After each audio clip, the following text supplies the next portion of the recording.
Are you prepared for a job loss in your home?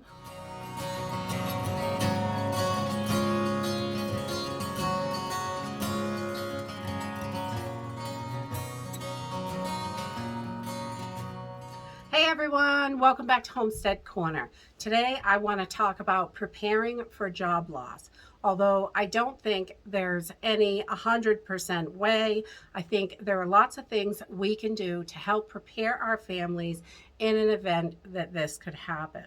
So with the economy the way it is, I'm seeing lots and lots of businesses closing, more and more people laying off. There's all sorts of stuff. People are still losing their jobs.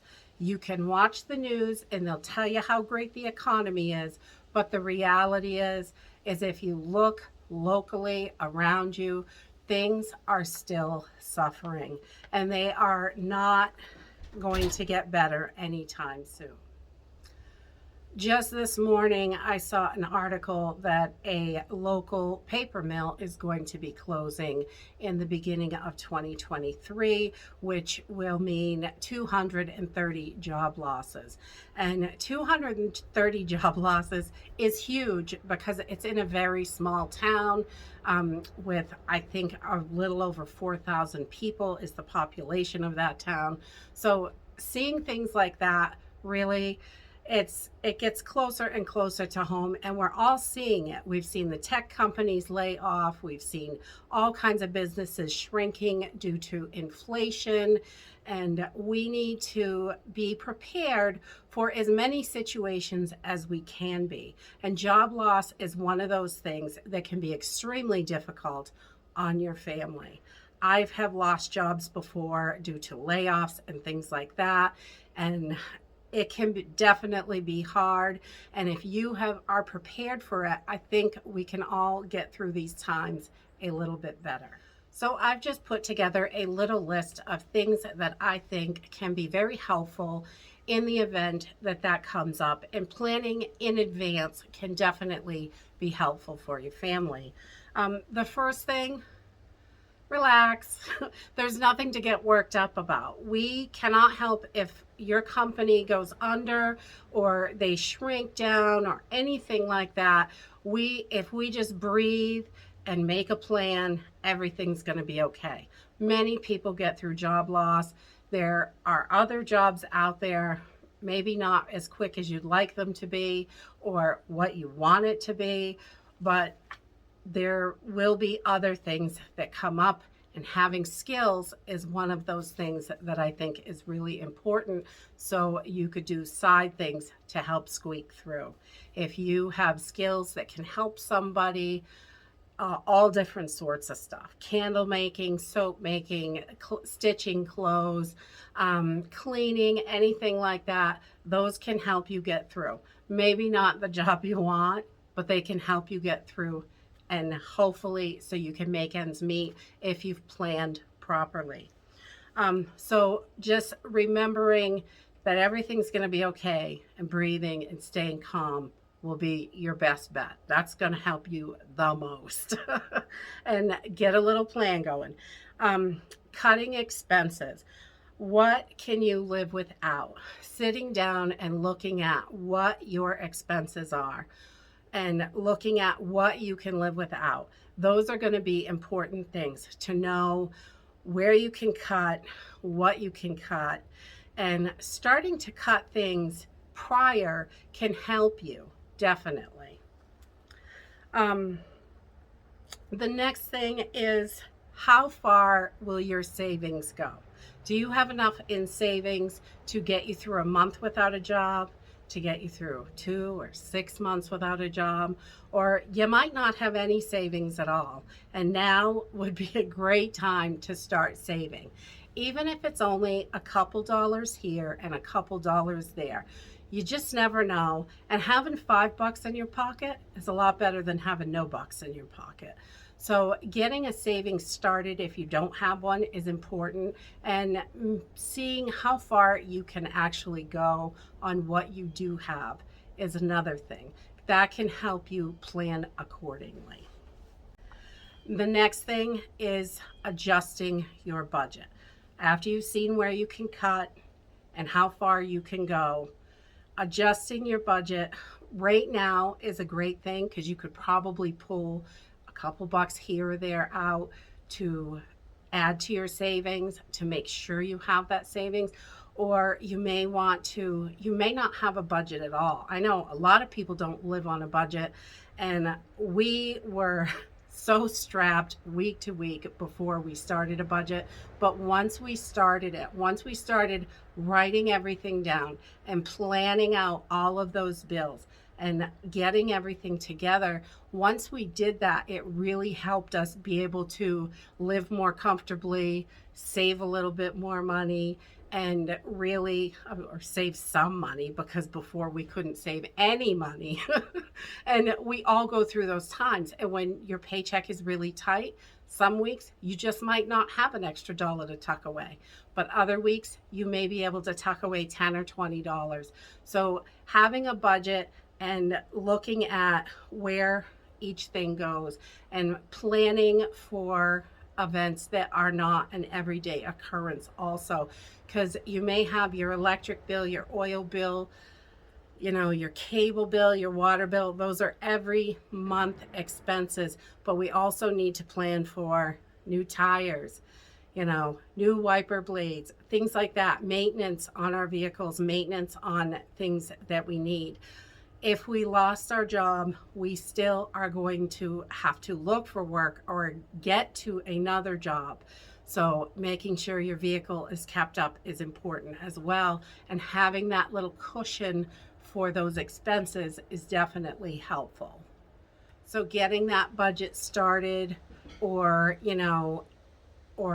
switching it up to where you can adjust it and shrink it down a little bit so you have a little more wiggle room maybe. That can be extremely helpful for stress as well. And you don't worry as much about it. We're going to do ABC. And once you have a plan, that plan really helps reduce stress and can take a load of stress off when something big happens, like losing your job. The next thing is, if you lost your job today, what bills would you pay? If we have a bunch of different bills, we may have some credit card payments, we may have car payments, all different sorts of payments. In the event that you lost your job, we may have to decide which bills get paid. And having a plan to know which ones are going to get paid first can definitely be helpful. I'm not saying it's good to skip out on paying your bills, but when we come down to those choices, we have to do what we have to do and do what is best for ourselves and our families. Another thing that can be extremely helpful is talk to your creditors as soon as you know something is up.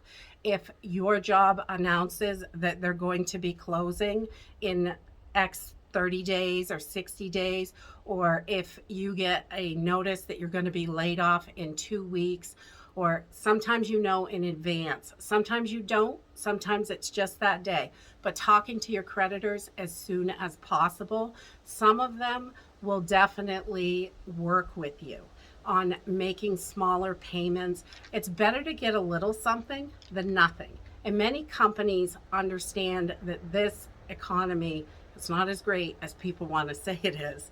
And being able to adjust payments can definitely help you and your family. You may be able to stretch them out a little bit or reduce payments down a little bit just to help you get through. And a lot of companies, they don't want to just get nothing. And they know if they're not willing to work with you, a lot of times that's what they're going to get, nothing.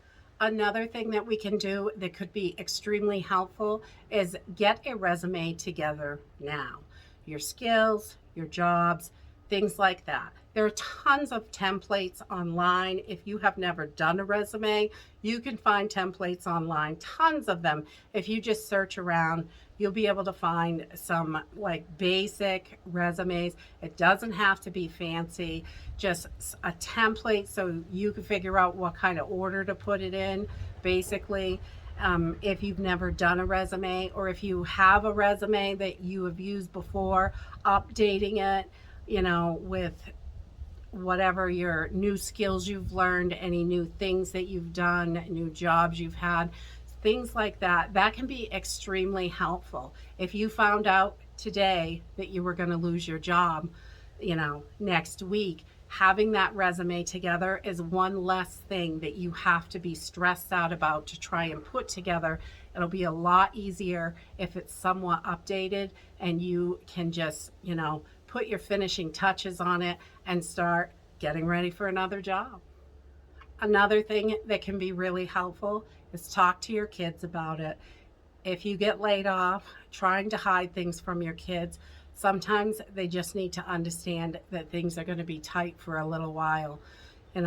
They may not understand that if all of a sudden they just stop getting everything with no explanation, it can be pretty hard on them. So talking to them, answering questions, things like that, and assuring them that everything's going to be okay can be super helpful. It can keep your kid less stressed about it, and it can keep you less stressed about it. And the last thing is something we talk about all the time: making sure your pantry is full. Having a full pantry in an unfortunate event, if it happens, you lose your job, you've got that to fall back on. You don't have to worry about buying food right away. You've got time, you've got food, you can figure things out. Taking a breath, breathe, everything's going to be okay. Things can get really tight, but making sure, if you are putting a plan in action and being ready to start looking for new work, that can definitely be helpful. It may be quick to find a new job. It may not. Sometimes it takes a while.